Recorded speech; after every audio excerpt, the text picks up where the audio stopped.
Muslim Community Council and Asia Pacific Exchange and Cooperation Foundation. It aims to increase understanding of shared ideas, history of major regions, and future for Asia Pacific Rim. Without further ado, I'm sure everybody is eager to start the online symposium today. So without further ado, let us welcome His Excellency Dr. Ali Rashid Al Nuaimi, the Chairman of the World Muslim Community Council, to give his opening remarks. Please welcome. Bismillah ar-Rahman ar-Rahim. Thank you very much. Well, Your Excellency, brothers and sisters, first, I'd like to congratulate you on Ramadan. Ramadan Mubarak to all of you. And, as we did in the previous years, the Muslim World Council started doing this session actually, and to engage with you in each region and globally to issues related to the challenges that we are facing and humanity are facing. And, it's very important that we as Muslim acknowledge and respect and also try to live with the diversity that we have here regionally and globally. And unfortunately, you see that those conflicts that erupted in many areas in the world, that, we as Muslims sometimes, we don't, try to understand these conflicts based on the fundamentals of Islam, that Islam is a religion of peace, Islam is a religion that respects others, Islam is a religion where, we have to live with our differences, and we have to, look into these differences with a view that, it's not an issue that we have to fight about, but, we have to engage in a discussion, engage in a dialogue. And this is where, it's very important that, we, try to, when we talk about Islam, when we preach about Islam in our curriculum, in the university, in the schools, that we have to emphasize that, that Muslim can live with others. Muslim, can engage with others in the dialogue to build bridges of trust and respect the differences, live with the differences at the same time.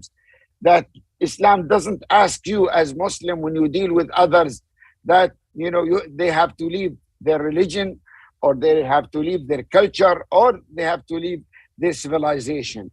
It's very important to emphasize this because unfortunately now we see those narratives that those who didn't go, they didn't learn Islam as it is, they didn't go to universities or didn't learn from the big scholars in Islam. They just, take some ayah or saying of the Prophet sallallahu alaihi wasallam and think, that's Islam, that we as Muslim, we have the right, and all others, they don't have the right to speak. They don't have the right to believe in their faith. And this is where, it's very important that, during the time of conflict, during the time of confrontation, that those wise people, not only Muslims, from different culture, from different religion, they rise up, they come forward, they speak up, and, they try, to create a narrative that, we as human beings can live together. We did live together. The Prophet sallallahu alaihi wasallam, when he was in Medina, the Jews were living with him. The first thing he did was Sahifat al-Medina. When he arrived in Medina, that will organize the civil society with differences, how to live together. So when we talk about the Euro-Asia, there is, the humanity has many civilizations, but when you look at the big civilization that still people remember and humanity remember, you will see most of them in Asia and in the Middle East. And this is where Islam was actually flourished. Islam was, spread. And this is where it's very important that we teach our kids, how to respect the other civilization, how to be proud of our civilization, but at the same time, respect other civilization, engage with them, and see the good things in each civilization. There is, it's very important to acknowledge that there is no bad religion. All religion had great values. All civilization brought so many good things to humanity. We have to look at the good side of each civilization and try to build on it and see it as a humanity accomplishment. This is a culture that we need as Muslims, especially to promote it within, our youth, to protect them from being hijacked by those extremism, and this is where we need to immune them by promoting such narrative to protect them, so nobody will hijack their mind and their heart and use them actually to serve a certain agenda.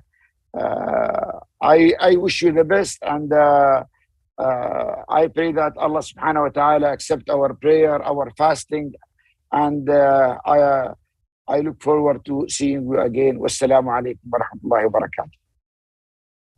Waalaikumsalam wa rahmatullahi wa barakatuh.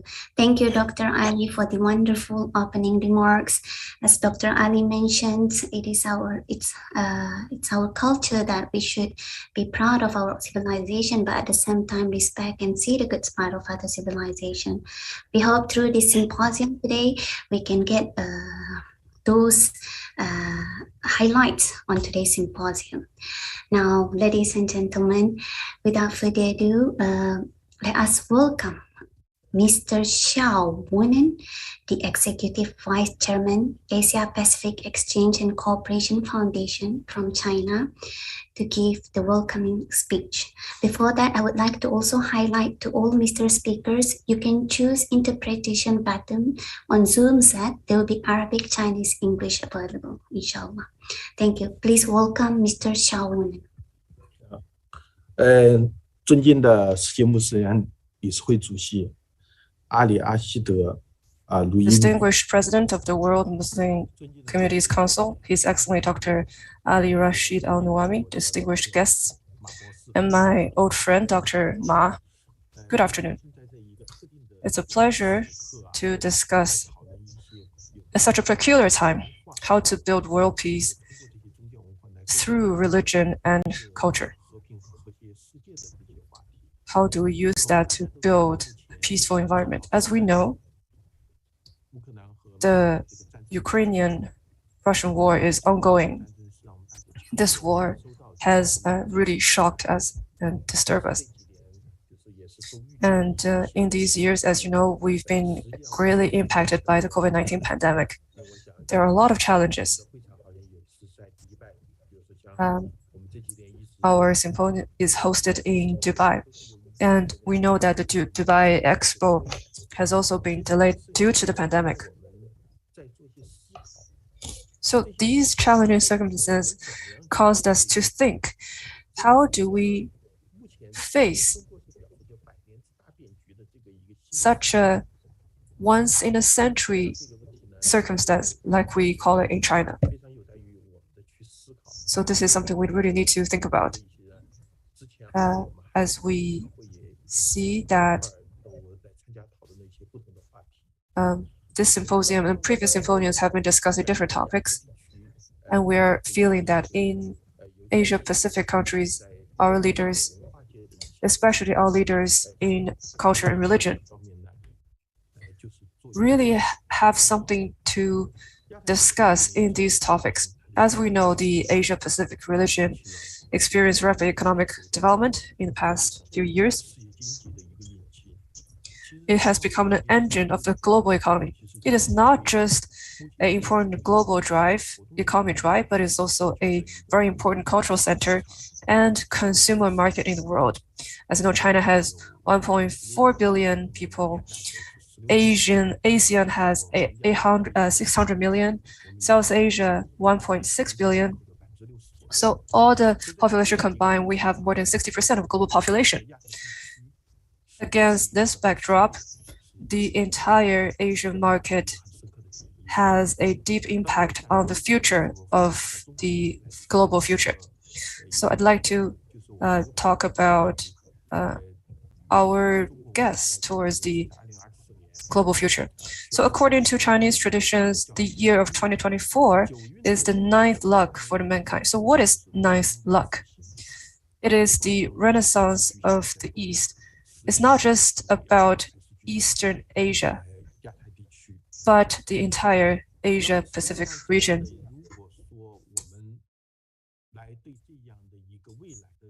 So if this judgment and guess has its value, then we can see that in terms of culture and political discussions, we need to shoulder this responsibility, and that is we need to be responsible for constituting a global prosperity for the entire mankind. So I think this is a great time to discuss this issue. In 2014, Chinese President Xi Jinping gave a speech to the UNESCO. We participate in the drafting of his speech. So we proposed the concept of cultural exchanges and mutual learning between Eastern and Western civilizations. So we believe that if there's a renaissance of the Eastern culture, what kind of stance should it take? So if we look at how Western civilization spread across Asia, they used suppression and replacement of the original Eastern culture. But what we want is that in the future, the Western civilization and Eastern civilization are coexisting in harmony and in mutual tolerance. And because of this philosophy, in 2010, in Lumbini, Nepal, which is the birthplace of Buddha, we launched a project called the Lumbini Revival Project. So by reviving such a cultural heritage place, we invested in so many people to have such a wonderful project. This project has been ongoing for 10 years, and we have received support from a lot of international organizations of $9 billion US. So the project is ongoing, it's quite successful. As you know, Hinduism is the state religion of Nepal. And in Lumbini, there wasn't just Hinduism, there were a lot of friends believing in Islam. So it is quite challenging to have a Buddhist project here. But fortunately, with the support of the then UN Secretary General Ban Ki-moon and the UNESCO,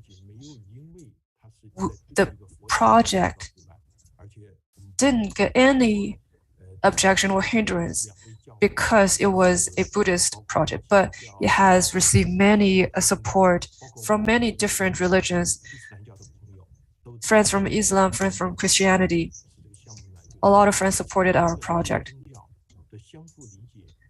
This project is a symbol of mutual tolerance and communications among different religions.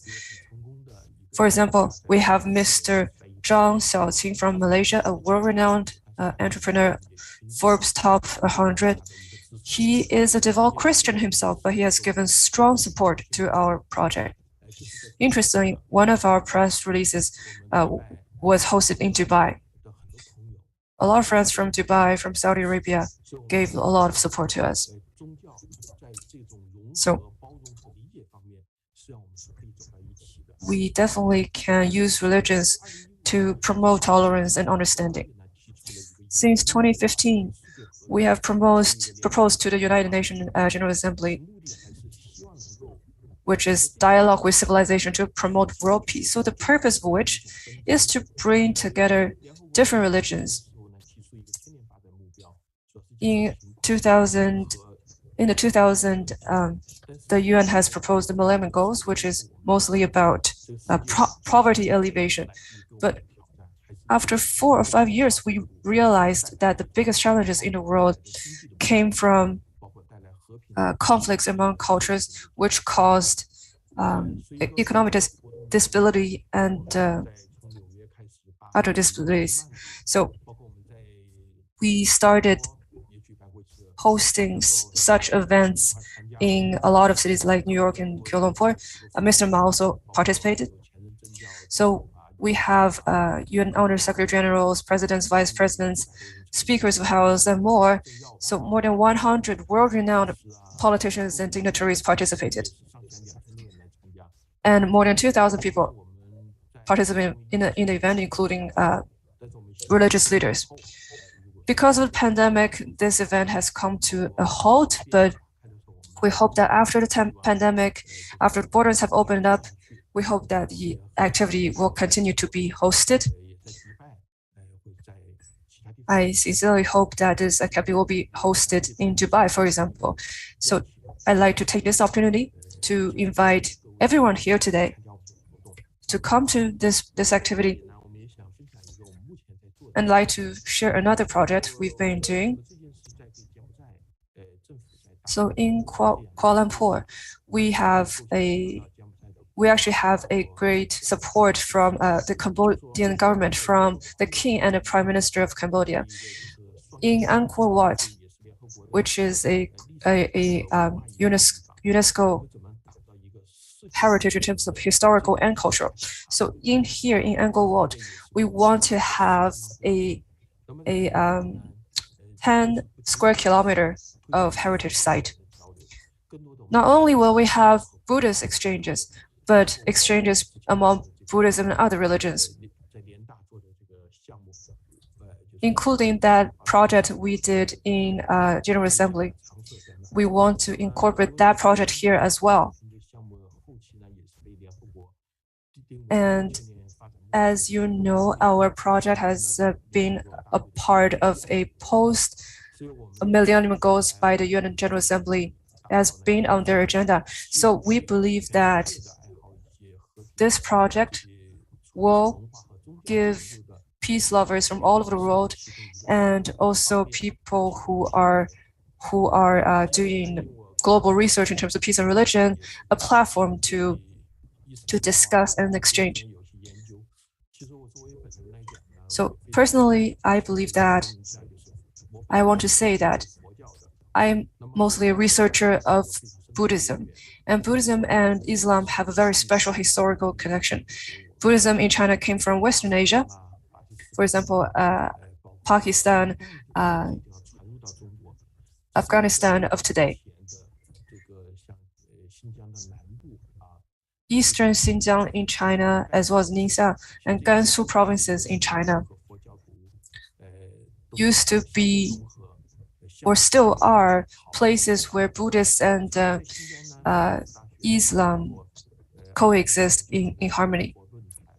20 years ago, we had the Return of a Buddha forum, where we explored the inextricable relationship between Islam and Buddhism, as well as the relations between Taoism and Confucianism. So it is extremely valuable in terms of learning the history and relations between all of these wonderful religions. So I'd like to take this opportunity to say that we'd love your support in our project in the future. In conclusion, I wish this discussion a fruitful outcome. Thank you all.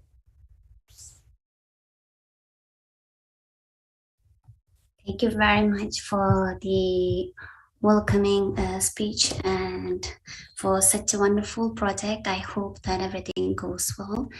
And sorry, video. Okay, next. I would like to proceed for the next session. I would like to welcome Dr. Osman Bakar Al-Ghazali as a keynote speaker.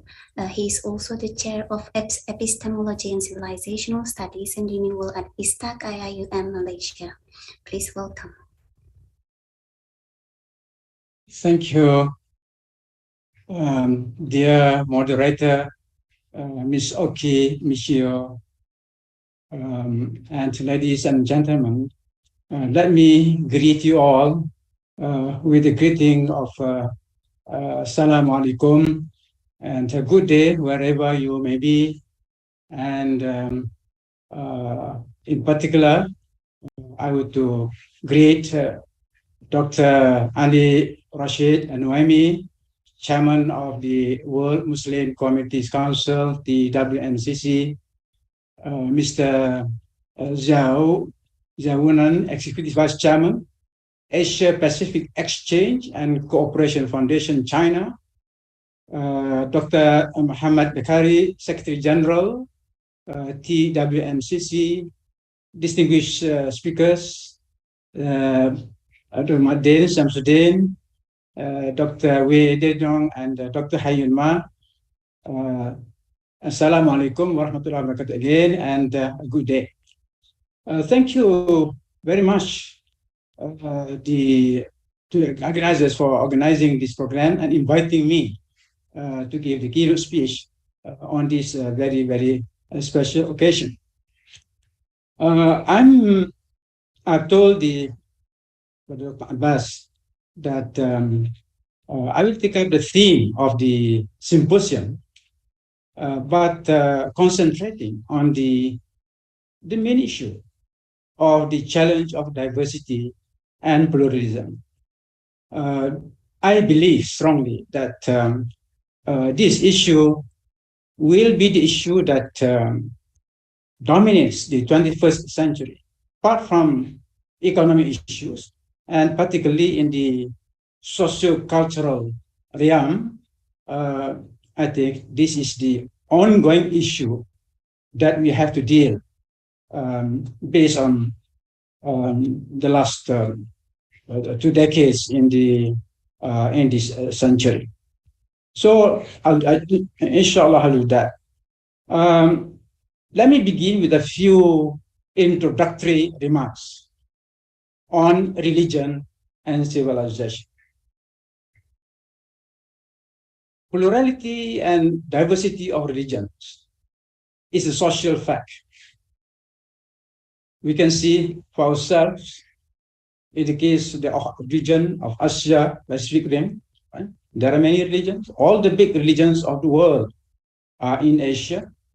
Not only they are religions in the sense of the communities, but also in the sense of the role religions play, also in the political life of the countries.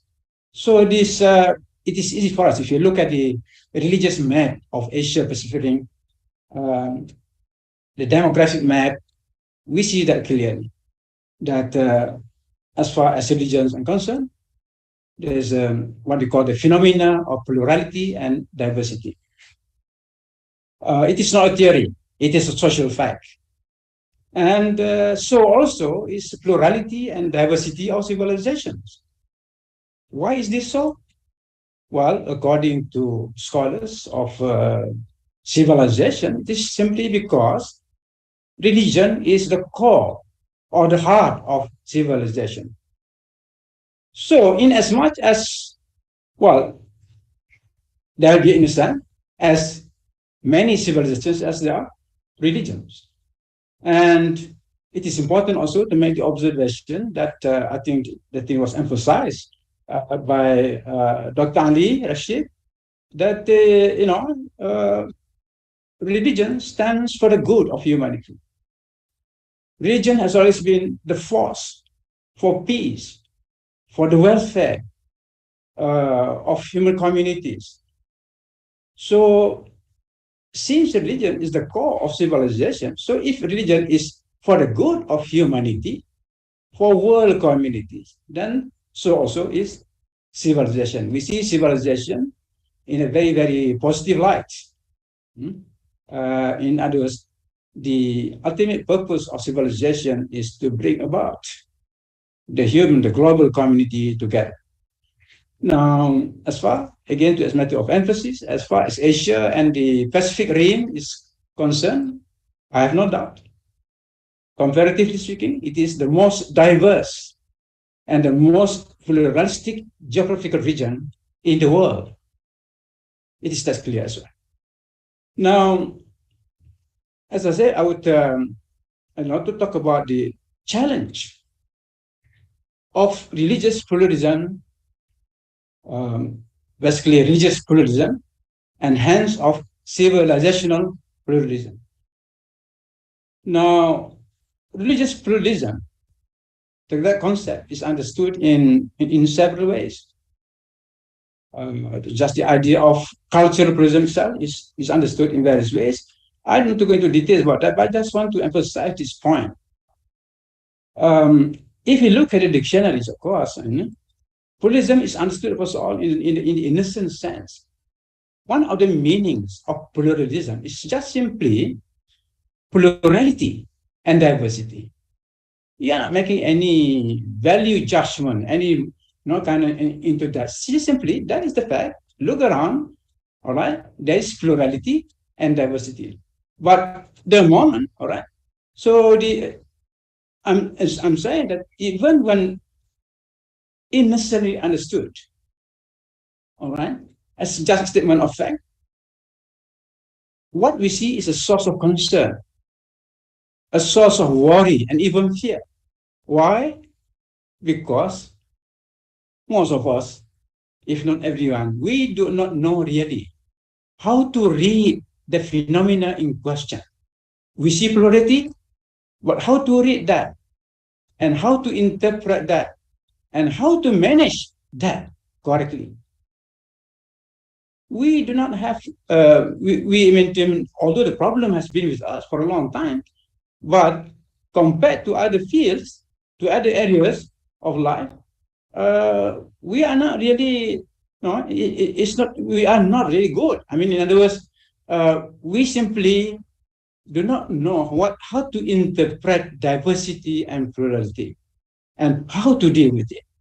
And this is the thing. Now, when pluralism is understood as a philosophy or as an ideology, if we do that, pluralism is understood as philosophy or as an ideology of plurality and diversity, then we are facing real issues. It is acceptable to have different perspectives on religions, on religious and civilizational pluralism, or to have different philosophies and ideology of that, so long as these concepts or so long as these currents of thought believe in and have respect for civilizational coexistence. But we have today, amidst us, extreme ideologies that are threats to inter-religious and inter-civilizational peace. The currency of the idea of clash of civilization in certain circles in the West, the prevalence of racism, and now the much talk about Islamophobia, are some of these manifestations of these extreme ideologies. These are good examples to illustrate where misguided responses to pluralism have led the global community to. So the issue here, the issue of having the right understanding of diversity and having the right response to that diversity. How well have been doing? Well, not so well. Not so well. And there are around us, I just mentioned just now, these misguided responses to pluralism. Now, but what the world needs today is enlightened responses, not misguided responses, enlightened responses to religious and civilizational diversity and pluralism. In the context of our time, to promote more peaceful inter-civilizational relationship, the idea of clash of civilizations is counterproductive, if not outright dangerous. We have seen,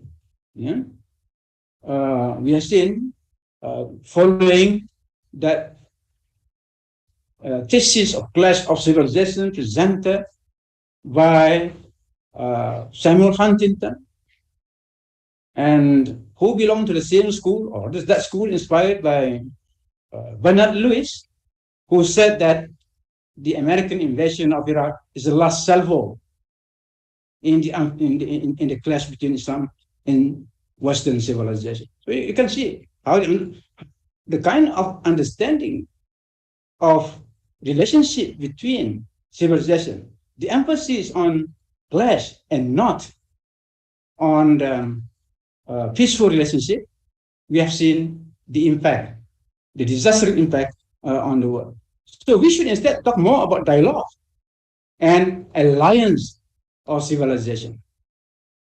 Indeed, we need to reaffirm dialogue of civilization and inter-civilizational peace and harmony. At the global, just to remind ourselves, at the global level, the UN, United Nations, declared 2001 as a kind of starting, the parting shot, the declaration of 2001 as the year of dialogue of civilization. It was indeed a historic and momentous event. And, that declaration by the UN was in large part played by countries in Asia and Pacific Rim. And in particular, I'm referring to the OIC, the Organization of Islamic Conference, which in May 1999, which just 1 year before the end of the 20th century. So that May declaration of dialogue of civilization was adopted by the OIC, and then that was in preparation for the General Assembly meeting of the United Nations in 2001. Right? So it shows that event showed that the commitment and the support of the people of Asia and the Pacific Rim towards this concept of dialogue of civilization. Unfortunately, came September 11, the same year, the 2000 event. It was a big setback to me. It was a big setback to the promising momentum of global intelligence and inter-civilizational dialogue in the decades of the 1990s, that decade. That was a great setback. But again, for advocates of dialogue of civilization, proponents of inter-civilizational collaboration, to regain that lost momentum as a result of the post-September 11 event, the UN established in 2005 the Alliance of Civilization at the initiative of Turkey and Spain. Yes, now 2022, whatever the momentum that was regained, but again has been lost again. So I think we need to play a role. Certainly, I think the WMGC can play that role to regain that. It should be an ongoing struggle for peace. Now, since time is not much time, I just want to emphasize here, in our attempt to promote dialogue of civilizations, to what should be, or rather to, in a sense, to help, basically to promote, to help launch, or rather to enhance the global movement towards the inter-civilizational peace and harmony. I think there are four main pillars that we need to emphasize. This is for us to reflect on this, and of course to organize activities So basically, I think four. And these four pillars, I must admit that have been inspired by the Quran and ideas related based on the Quran. It's basically in conformity with the Islamic thought and civilization. But if we go through the pages of the spiritual scriptures of the other religion, we can find those ideas. It's only that since Islam being the last revealed religion, it tends to have more detailed, discussions of these principles. So, what are these four main pillars of inter-civilizational peace and harmony? Number one, enhancement of mutual acquaintance, at-ta'aruf. Enhancements of mutual acquaintance, knowing, and we know that what is presented in the Quran, وَجَعَلْنَاكُمْ شُعُوبًا وَقَبَائِلَ لِتَعَارَفُوا. Right? So, at-ta'aruf, that knowing one another through many different kinds of encounters in a progressively deepening way. It's not a one-off thing. It's not a few times we organize. No, it is a progressively deepening process in sense how to inculcate or how to enhance this very, very important word, mutual acquaintance is to know one another. Now, basically, according to the Quran, the purpose of ethnic diversity is to know our similarities and our differences. That's why the rationale for dialogue, the wisdom of dialogue is this: to broaden our similarities and to lessen our differences, and wherever those differences cannot be reduced to their minimum, then we should have respect for the differences.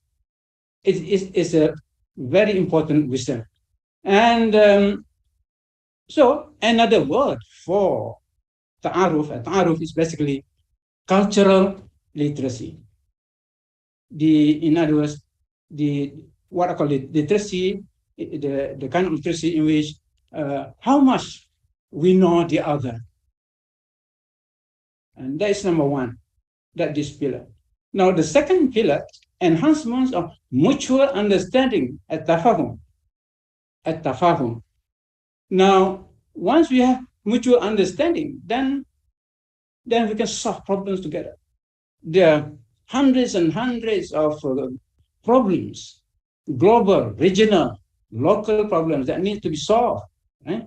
And many of these problems are commonly experienced by people belonging to different cultures, different religions, different civilizations. So, at-tafahum needs to be enhanced. And if we like that, then what we'll be having is the strengthening of our mutual relations. This is what the world needs.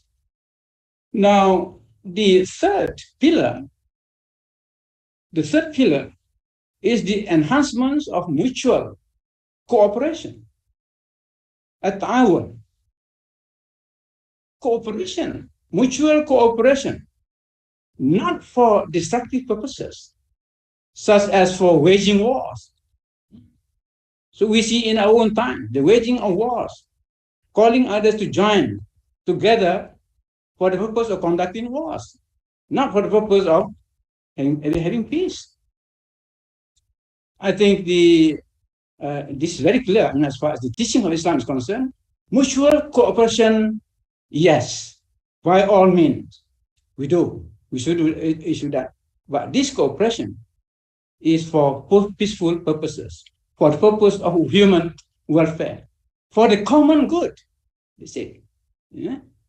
It is for the common good, the good of everyone, no exception. Now, I think the United Nations and its agencies, especially UNESCO, And then we have the regional socio-economic communities, like the ASEAN community in Southeast Asia, the partnership. These are the fruits of ta'awun.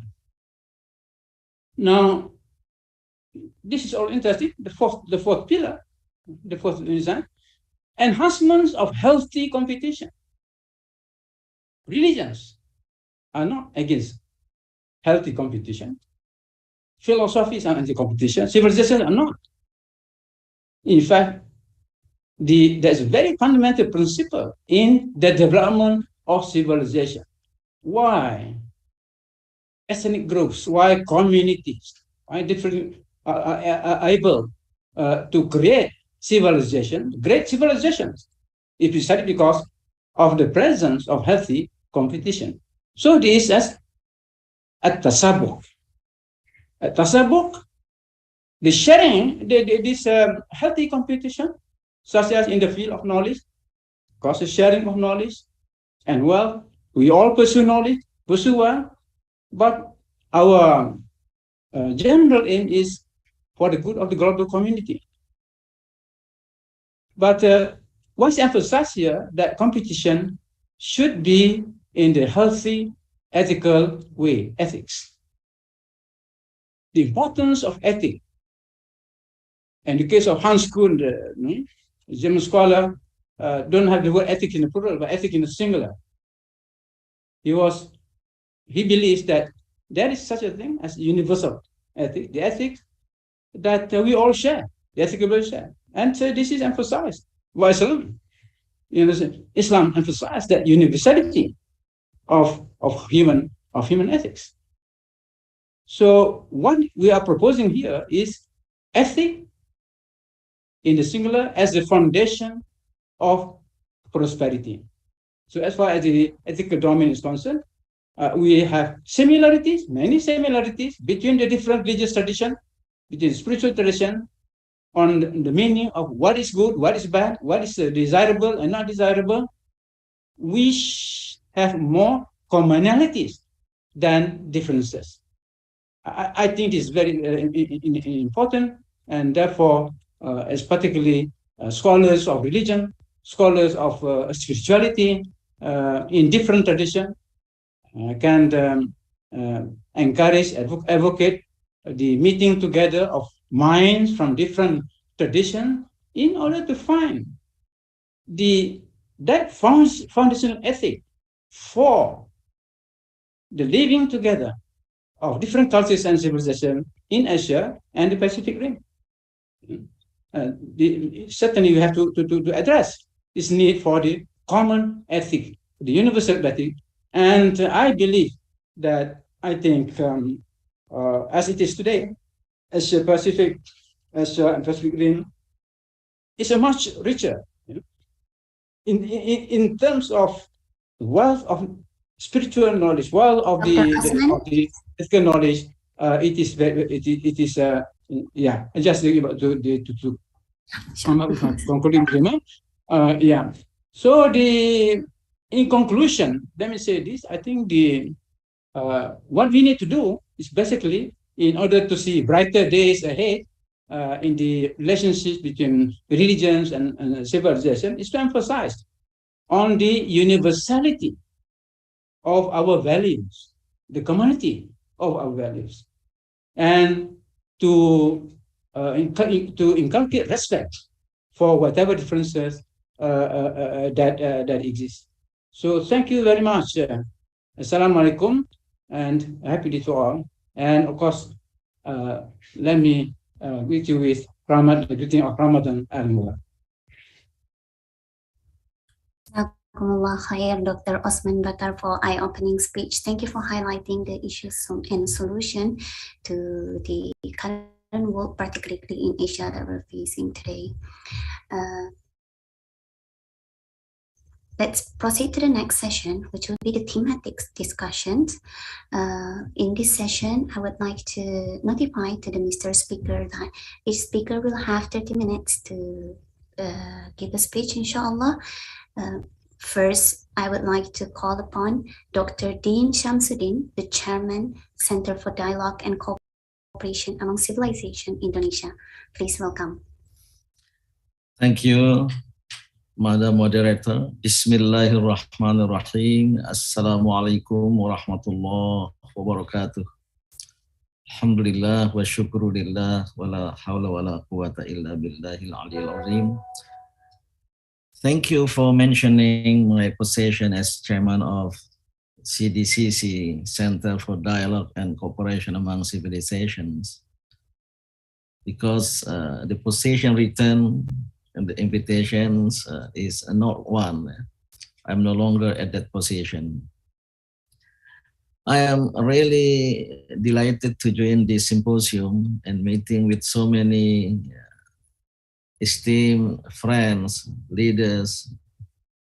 Dr. Nuaimi, you recall you came accompanying Sheikh Al-Azhar to Bogor that time for the Wasatiyat conference. Of course, Mr. Juan and my dear friend from France, Dr. Beshari, and of course, Professor Osman Bakar, our prominent thinker, and even philosopher in the Muslim world, and many other friends, mentioning no name.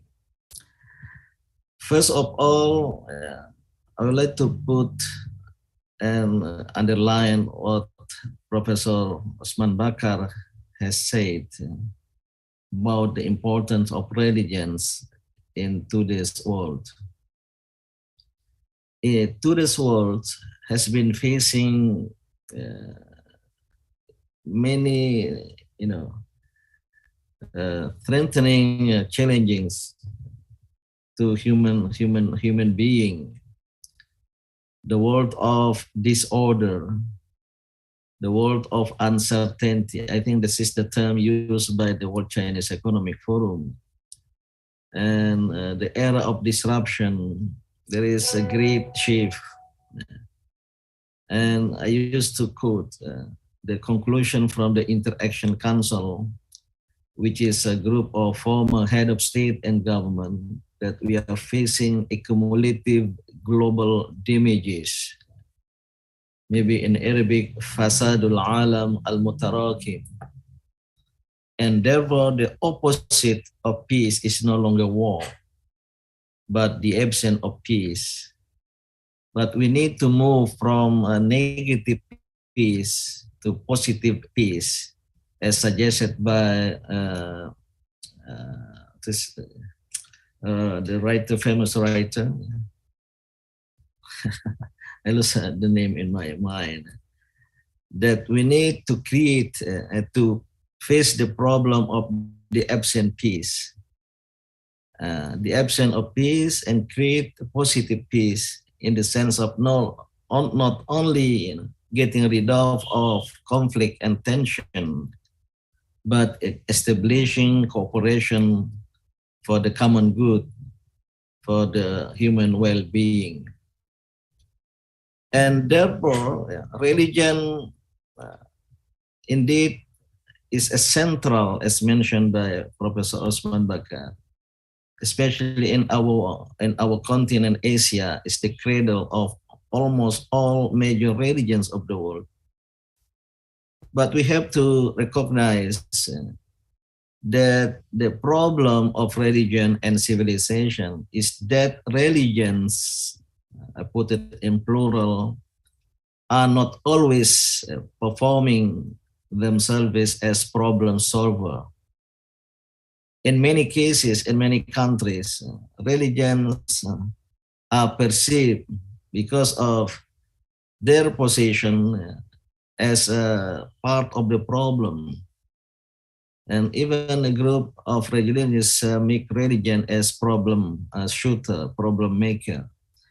I think our task today is how to perform religion as problem solver to the many problems of human civilization, to cope with the problem of the world of uncertainty, the world of disorder, the era of disruption, and the cumulative global damages, especially in Asia, because especially East Asia, the world has been witnessing the emergence of East Asia, in particular the rise of China, because of the shift of the world gravity center, economic center from the Atlantic to the Asia Pacific.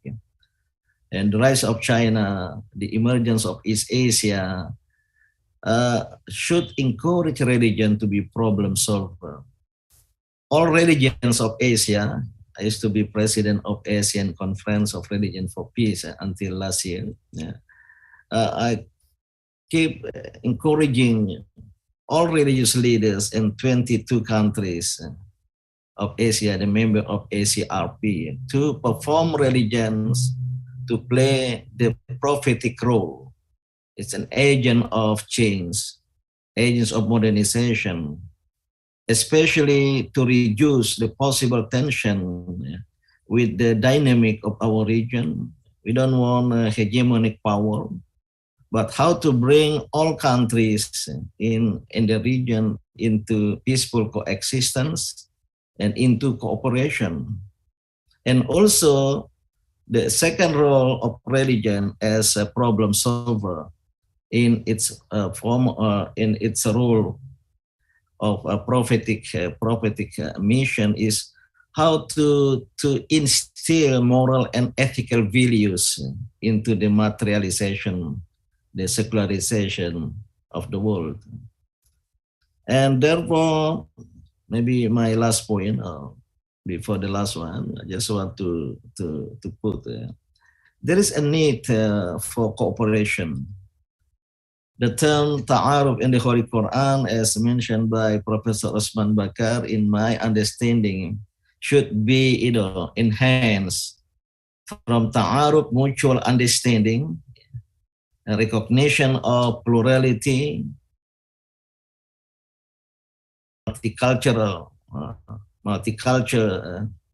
but also the peaceful coexistence, ta'ayush as-silmi. But then mutual understanding should put a tolerance in the top, in the sense of that we respect differences among us. There are differences among religion, especially in the field of theology, and cannot be combined. I think religious dialogue is not to bring differences among religions into similarity. And sometimes there is a malpractice of tolerance in the communities. But in the same time, we need to recognize that there are similarities among us, among the different faiths. So religious dialogue is indeed not to similarize our differences, but in the same time, not to differentiate our similarities. But we may come together in the meeting of mind and to create shared theology for tolerance, shared theology, especially to the most challenging, strengthening problem of the world today, ecological crisis, and also climate change and global warming. And therefore, my suggestion is that religious dialogue and cooperation should also work together to create a better world in the post-pandemic time.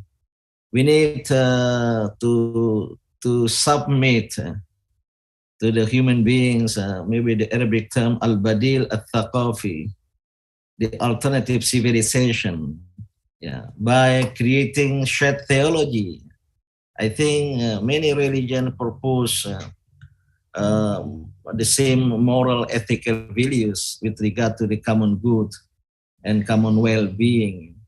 And this is great task. So I do hope Dr. Nuaimi, your organization or our organization, and also Dr. Juan, our organization, and many other parties in the world to work together to bring about new world view of the world, peaceful world with prosperity, with justice, especially in the post-pandemic time.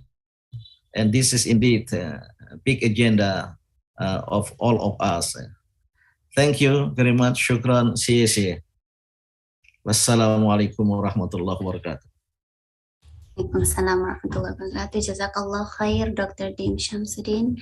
As the Dr. Dean mentioned, it is our role to present ourselves as a problem solver. That was a really eye-opening sentence. Thank you very much. Next, I would like to welcome Dr. Wei Didong, Professor of Religious Studies, School of Philosophy, Renmin University, China. Please welcome.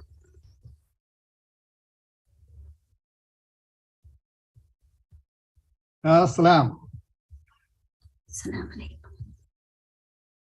Dear moderator, Reverend Dr. Ali, during the holy Ramadan, I'm honored to share with you Buddhism's, I think, ecological philosophy and its influence.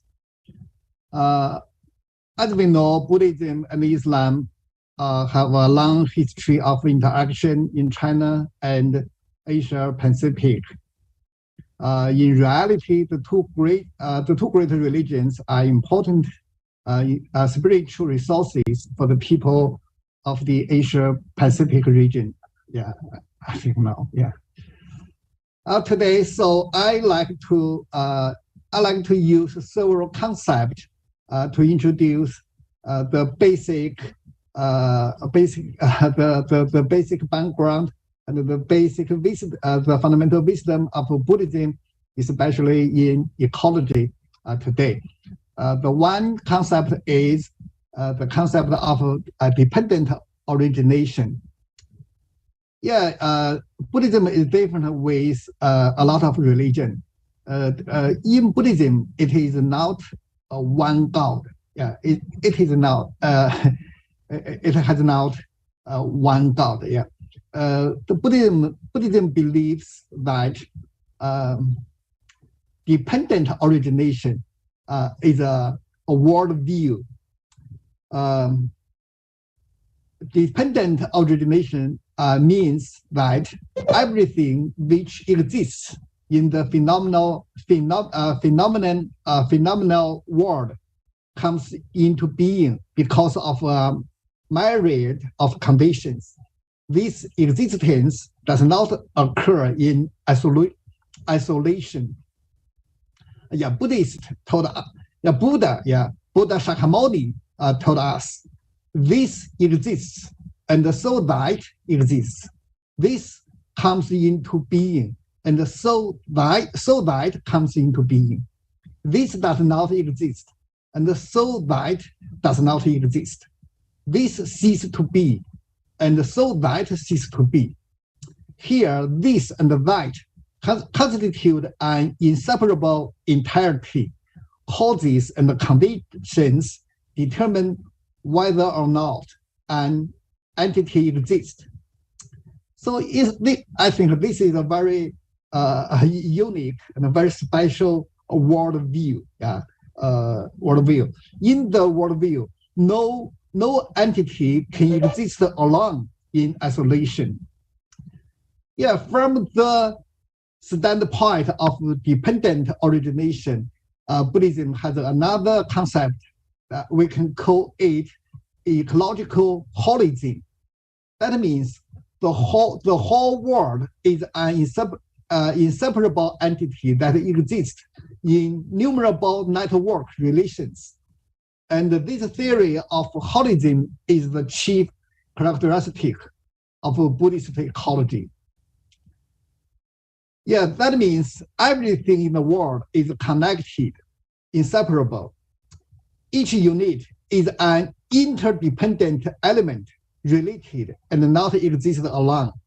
The relation of people to nature is like a cluster of reeds relying on each other to stand erect.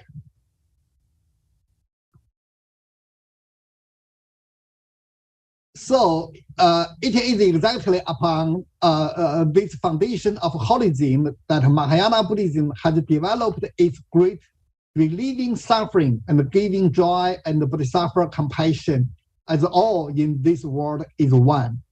Reflecting upon today's ecological practices with this concept in mind, our standpoint should not be constrained by the individual, by group, by a nation, by a region. It must be at least earth-based. In ecological issues, we know that it is hard for a person acting alone to protect himself or herself. Moreover, a beggar the neighbor policy will definitely hurt others as well as oneself. So the only fundamental way out is to consider the whole, benefiting oneself as well as others. Next concept of Buddhism is non-sentient beings have Buddha nature. So nature should be cherished. In Mahayana Buddhism, all phenomena are seen as the manifestation of Buddha nature. Therefore, everything in existence has Buddha nature. These include not only conscious animals, but also non-conscious entities, such as plants and inorganic objects. It is the reason that cherishing nature has become the mission of Buddhists. Another key concept of Buddhism is not taking life. Not taking life means all beings are equal. All life transmigrates in samsara. Based on this, Buddhism promotes the practice of not taking life. Buddhism, the concept of life, offers a considerable amount of inspiration. And a question? To present day biography, no problem. To present day biographical conservation movements, respecting for life, cherishing life are fundamental concepts in Buddhism. So killing, which refers not only to people and animals, but also include all beings with feelings, is the first of the 10 evils.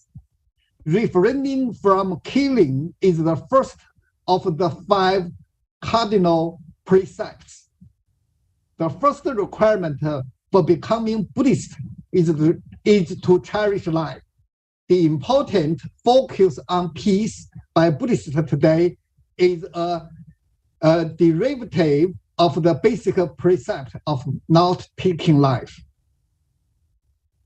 From these concepts, Buddhism developed a lot of practical method to in daily life. One is vegetarian. This of course. Eating only a vegetarian diet is the main idea behind the Chinese Buddhist vegetarianism. Vegetarianism is a powerful guarantee for the implementation of the refrain from killing precept. Of today, vegetarian also has an important impact on reducing carbon emissions and slowing global warming. Just several professors mentioned global warming. I think that it can be connected with vegetarian. At last, I want to introduce the Buddhist tradition of releasing life. This is a very long tradition practice of animal release.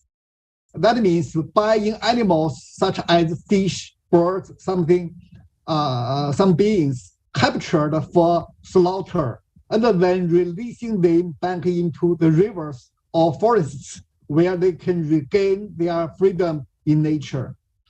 Yet today, Chinese Buddhists are exploring the organic combination of releasing life, this animal rehabilitation and ecological balance.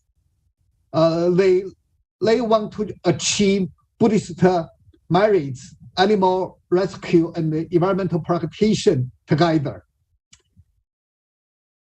Yeah, at last, I want to introduce that in China today, Islam has been maintaining a good interactive relationship with Buddhism and other religions.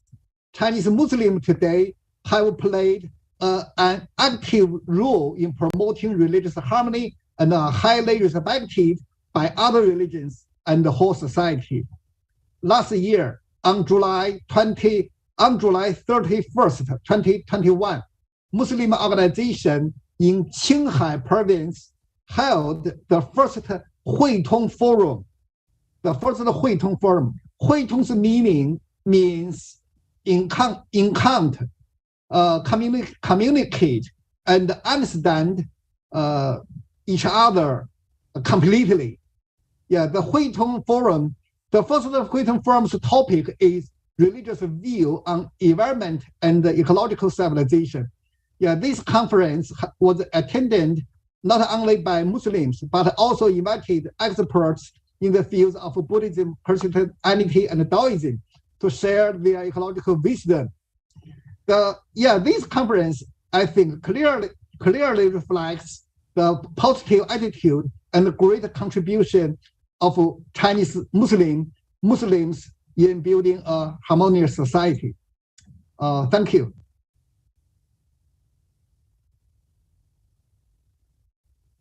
Yeah, thank you. Hello. Thank you very much, Dr. YD Dong, Yeah, for thank this you. speech. Yeah. Thank you very much. Next, as the times, alhamdulillah, we are in the time frame, I would like to call our final speaker, Dr. Hyun Ma, President Key Forum from USA. Please welcome. Thank you very much, Mr. Oki. Assalamu alaikum to all my friends here, Dr. Noami, Dr. Shamsuddin, Dr. Becker, Mr. Shi, and also one more friend, Abbas here. Assalam to you all. And it's my great honor to see all these friends again to talk about our religious dialogue, our civilizational dialogue.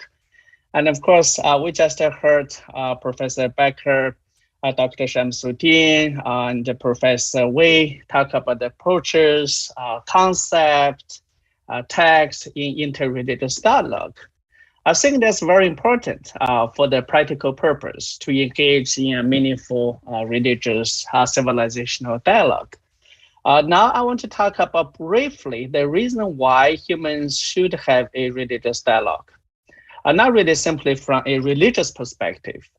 If we study anthropology, if we study human societies, no matter simple or complex, we all recognize that all human beings, we all share a basic social culture institutions. For example, marriage. For example, kingship. For example, relief or belief. So that's the foundation of humanity. So that's why there is no question why we need to dialogue. So that's the first thing I want to talk about.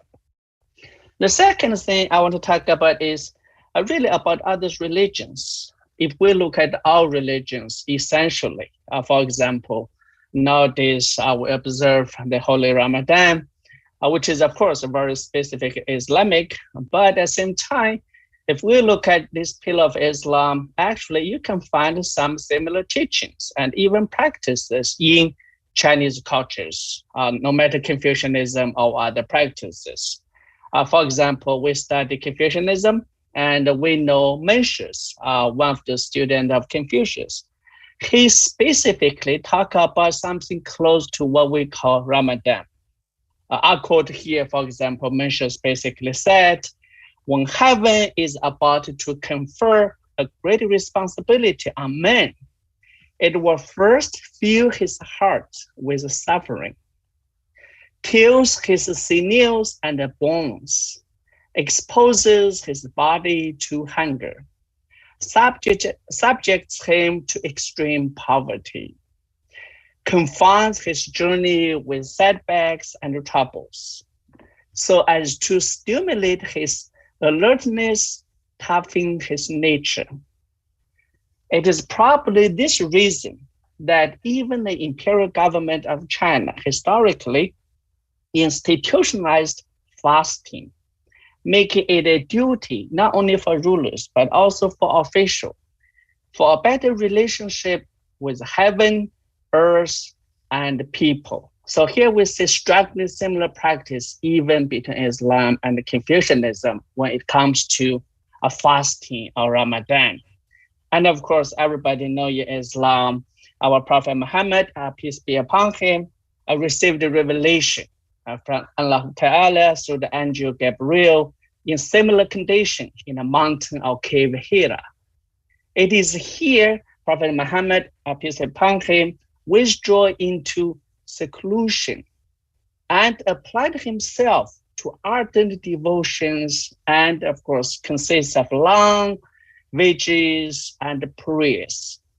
And of course, it is here Gabriel appeared to Prophet Muhammad and said, read. And the Prophet Muhammad then received the first line of Quran and understood in sudden illumination how he was called upon to read, that is, to receive and understand God's message to human. So today, of course, the followers of Prophet Muhammad, peace be upon him, are observing Ramadan to feel and share the suffering of others, caused by many reasons, wars and violence such as Ukraine, Burma, disease such as COVID in China and other countries, natural disasters like a famine in Yemen and Africa. So that's what we can see the practice of Islam and also the practice of other religions. We really have all these similar practices, not only as human beings, but even as a religion.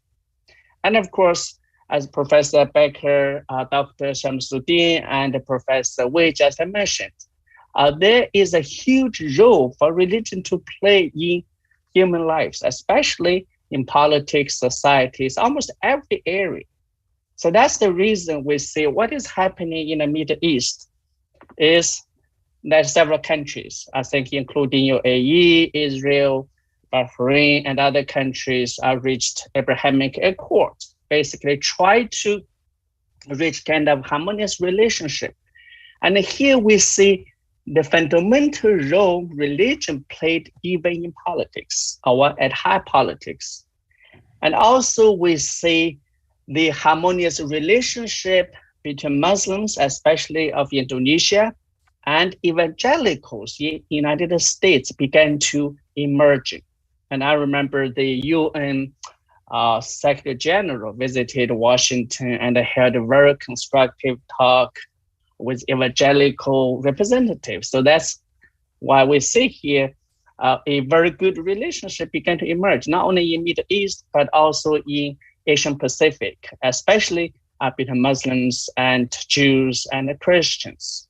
And of course, we know some platforms, organizations today in Asia or Asian Pacific have engaged in religious dialogue. For example, Professor Becker, as I know for a long time, has engaged in Confucian Islamic dialogue.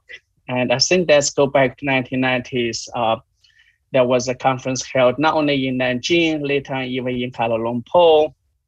And of course, here Dr. Shamsuddin has so many conferences on international religious dialogue.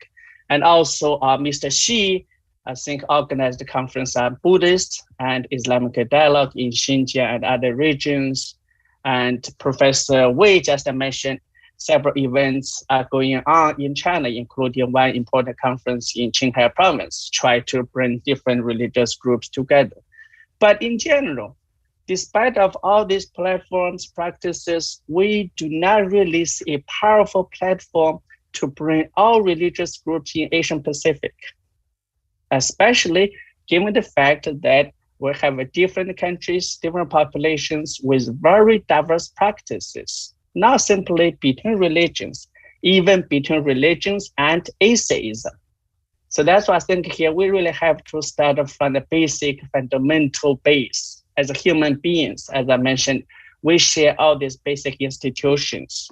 No matter you're a religious person or not religious person, after all, we all share the human institution, including belief. So I think that's the foundation from where we start and engage in intercultural dialogue. And of course, our organization, Zhenhe Forum, in the past years, alhamdulillah, we organized a conference in Kazakhstan, Pakistan, Indonesia, Malaysia, Dubai. And of course, I really thank Professor Becker here to host Zhenhe Forum at ISTEC in Malaysia. And also we hope to have the conference maybe in May after Ramadan. We hope to invite other scholars, especially our friends here today, to attend again to present your insights and to share with other friends. Thank you so much. Assalamu alaikum. Alaikum salam wa rahmatullah. Jazakallah khair, Dr. Hayyunma. Alhamdulillah, we have came to the end of our symposium today. Thank you very much for coming. To conclude this amazing. Sorry. To conclude this symposium. Just translation, no need. Just okay. I'm so sorry. Okay. To conclude this symposium today, I would like to call upon Dr. Muhammad Bekkari, the Secretary General of the World Muslim Community Council. Please welcome Dr. Muhammad. بسم الله الرحمن الرحيم. أولاً الشكر موصول. I'd like to thank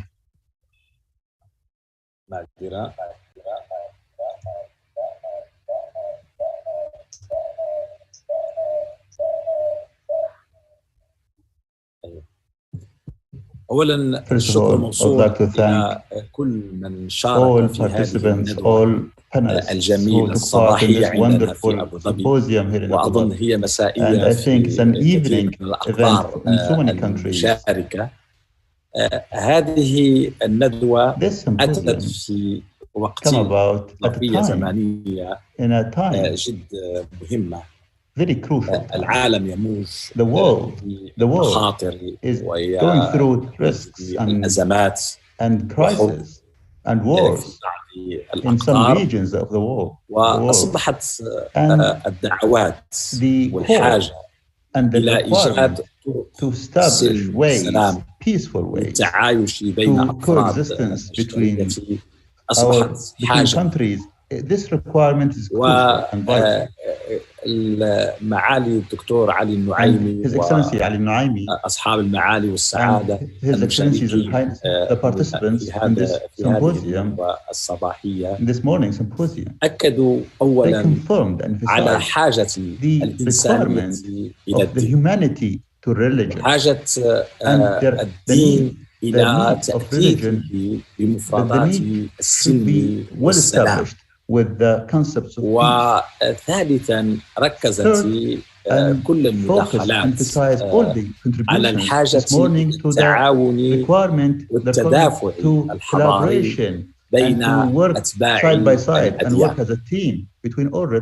وأظن أن أكثر ما يواجه الإنسان اليوم هو الجهل، جهل الآخر، جهل دين الآخر، ماهية الآخر. ثم الجهل كذلك الذي يقود إلى التعصب وإلى التعنت وإلى التطرف ويدعو إلى تأصيل الصدام الحضاري بين أتباع الأديان. أختم بقصة طريفة.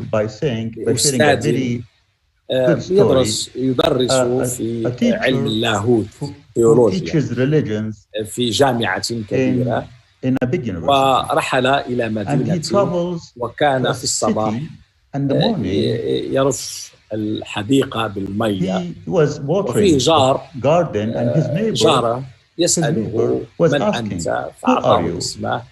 ماذا تشتغل؟ فقال له أنا بشتغل أستاذ في الثيولوجيا.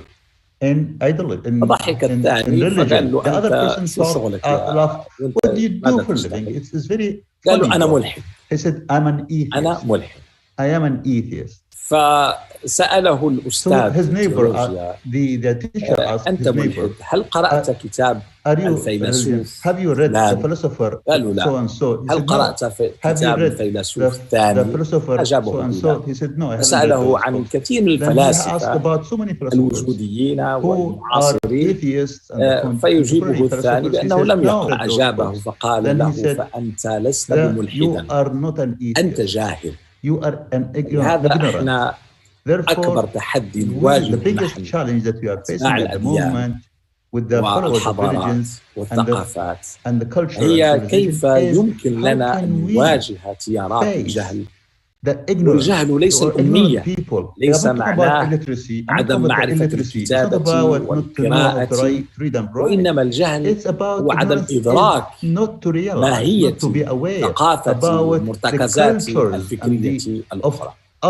المجلس العالمي للمجتمعات المسلمة، وهي منظمة دولية، منظمة غير حكومية ودولية، عندما تأسست أساساً إلى إيجاد وضبط بوصلة السلم وضبط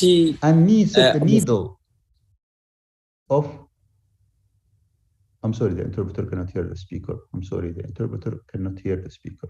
Kindly alert the speaker. The interpreter cannot hear the speaker. I'm sorry, the interpreter cannot hear the speaker.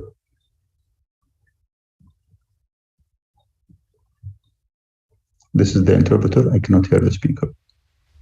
ووجد المجلس العالمي للمجتمعات المسلمة الذي The council was established عاصمة التسامح مقرا له برئاسة معالي الدكتور علي النعيمي، تأسس لإيجاد أرضية لتجسير الهوة بين المنظومات الفكرية الثقافية سواء الإسلامية ومع الغربية مع الشرقية مع الصينية مع الهندية، لأننا نؤمن أننا مكنوزنا الثقافي والحضاري يؤهلنا اليوم أن نكون كما قال أخي دكتور شمس الدين أن نكون جزءاً من الحل ولسنا جزء أو المشكلة التي يروج لها دعاة العصبية والتنطع. أشكركم باسم المجلس العالمي للمجتمعات المسلمة، باسم رئيسه معالي الدكتور علي راشد النعيمي، وباسم جميع أعضاء الأمانة العامة للمجلس على مشاركتكم وعلى إنجاحكم هذه الندوة، ونحن بحاجة دوما إلى لقياكم وإلى السماع إليكم من أجل إنشاء مجتمع إنساني مبني على قيم السلم والحب والمحبة والسلام والتسامح، وكل سنة وأنتم بألف خير. Have a nice year. Thank you. Thank you very much, Dr. Muhammad Bekari. Alhamdulillah, we have officially come to the end of our symposium. Thank you again to all speakers for attending this program. We hope it has benefited all of us today. With this, I would like to end with Ramadan Kareem, and I hope all of you have a great Ramadan ahead. Thank you. Wassalamu alaikum wa rahmatullahi wa barakatuh.